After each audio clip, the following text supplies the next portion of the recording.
Mga kaubayan, si Kamanong po inyong lingkod ay samahan niyo po at tayo po ay magkomentuhan dito po sa Tambayang Makabayan.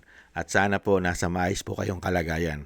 Magumpisa na po tayo mga kaubayan, komentuhan po natin.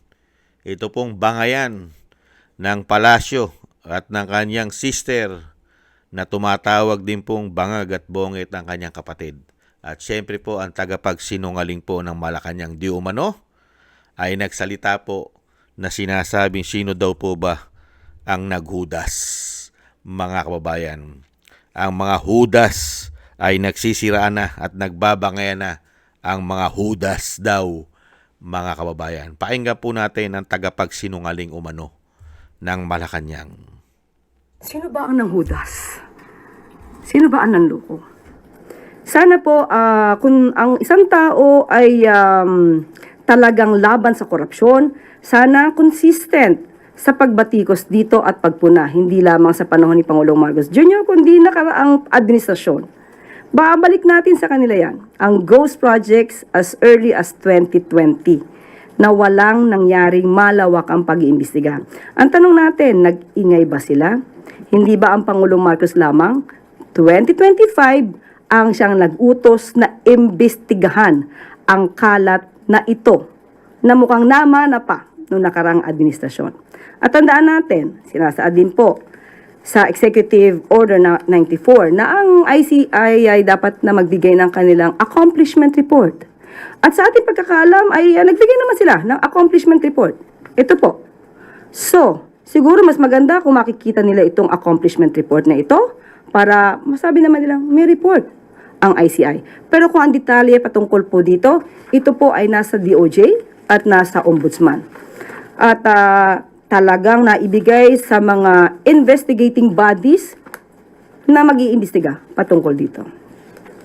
So tama pong sabihin, ma'am, na the Ombudsman and the DOJ will decide kung ano po yung pwede nilang i-share sa public based on the final report of the ICI. Opo, depende na po sa kanila yan. So respeto po sa kanila, dahil sa kanila po yun.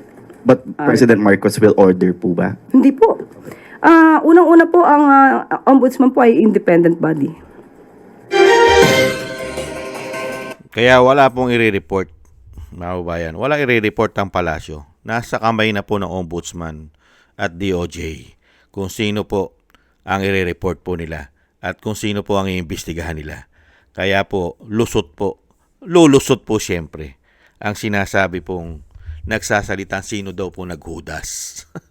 At siyempre po, hindi po mawawala ang issue doon pa rin po sa dating Pangulong Duterte, ang korupsyon. Doon pa rin po nila tutumbukin, mga kababayan. Samantalang sa panahon ni dating Pangulong Duterte, ay pinakitaan po ang taong bayan ng isang damukal na proyekto. Build sa buong bansa. Nakapaglinis pa ng dagat, ilog. Samantalang ngayon, mag-aapat na taon na sila. Ano po ang ipinakita sa atin? Flood control. Isang damukal na maleta. Pamumulitika.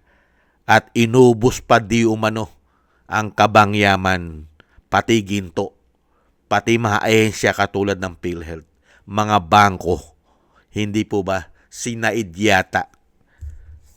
Pero, kailangan pong isama sa issue ng korupsyon ng dating Pangulo. Ganyan po katindi ang sinasabi pong sino raw po ang naghudas. Dahil po ang pinatutukuyan po rito ay si Senadora Amy Marcos, ang isa pong nagkumbinse na matino ang kanyang kapatid at kailangan po iboto ng taong bayan. Kaya po ang napala natin, napakarami pong hinudas di umano. Napakaraming hinudas di umano mga Pilipino, hindi lang po mga Duterte. At nagkaroon din po ng tagapagsinungaling di umano ang palasyo sa kauna-unahang pagkakataon yata. Nagkaroon ng tagapagsinungaling di umano. Hindi po ba? Kasi kinakalampag din po ni Senadora Amy Marcos yan eh. Nasaan po ang ICI report? Hindi ba magre-report ang palasyo? Nasaan na ang mga investigasyon ng ICI? Nasaan ang report? Bakit ayaw isa publiko?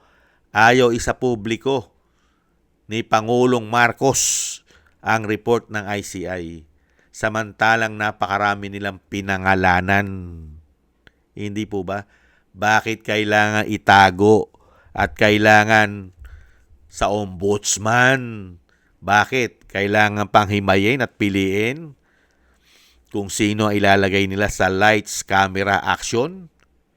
Mga kababayan, at syempre kailangan na nilang madaliin yan dahil malapit na naman po ang SONA. Mahiya naman kayo. Hindi po ba, mga kababayan? At yan po, sila-sila na po ngayon. Para po mailihis ang issue, kailangan ilihis po kasi ang issue sa korupsyon dahil marami pong issue ang korupsyon nila. Lalong-lalo po kailangan nilang iwas ang issue sa mga soldiers at ex-marine. Lalong-lalo po ang mali-maleta na dinideliver sa kanila. Di umano, pati po ang humahawak sa social media. Hindi po ba mga media? At pati lahat sila, mga politiko, pati ICC, nakinabang ayon sa mga marine. At syempre kailangan po nilang i-divert yan. Hindi po ba tagapagsinungaling? Di umano. Kaya ano po makikita natin sa mga tao na ito? Mga kababayan, investigasyong moro-moro. Di umano. Kunwari nag-imbestiga. Pero mag-iisang taon na. Puro imbestiga pa rin at pag-aaralan pa rin kung sino po ang nagnakaw at nangumisyon at nagkapera at gumawa po ng mga project na multo at ang resulta ay nagkamatay ang mga Pilipino. Hindi po ba dahil sa kasakiman sa pera? Yan po ang naging resulta ng kanilang paglilingkod na sinasabi pang sino kaya o sino ba ang Judas sa ating bansa? Sino ba talagang Judas at taksil sa ating bansa? Mahirap na pong magsalita. Baka mapamura ka lang pagka po nagsalita pa tayo. Mapapamura lang po tayo sa mga ginawa po nila. Hindi po ba? Yan po mga kababayan, ang komento po at sagot ng tagapagsinungaling di umano ng Malacanang. At siyempre po, may patutsada na naman sa mga Duterte. At siyempre po, doon sa kapatid ng Pangulo na tumatawag na bangag at bungit sa kanyang kapatid. Yan po ang pahayag. Sino ba daw ang Judas? Dapat pa bang tanungin niya sa taong bayan kung sino ang Judas? Mga kababayan, maraming salamat po. Sana gusto po ng ating tambayan mga kabayan sa YouTube at TikTok. At ganoon din po sa ating mga subscribers. At sa patuloy po nagsusubscribe at sa mga nagko-comment, like, share, and subscribe, mabuhay po kayo. Shoutout po sa inyong lahat. At syempre po sa mga nagbibigay po ng tulong at biyaya, shoutout po kay Mila Yi, Jesus Valdepena, Tatay Nick ng Canada, Ani Jo, ako si Pilam, si Julieta Silona na Sydney, Australia, si Jem Aris sa United Arab Emirates, Baby Roman at Ate Isa na Cagayan, si Gina Ray Solidides ng Berlin, Germany, si Jake Yahut ng Maisog, California, USA, Eric Hershaw ng Canada, Kingston ng Hong Kong, si Gayat Shena, si Balance Vision TV, si Nancy Lumampaw at si Norma Garcia. Thank you po sa inyo mga kabayan at ingat-ingat po kayo lalo-lalo po sa inyo po mga paggawa. Shoutout po sa inyo lahat at God bless po sa inyong lahat. Maraming salamat po sa muli. Ingat-ingat po tayo. Bye-bye.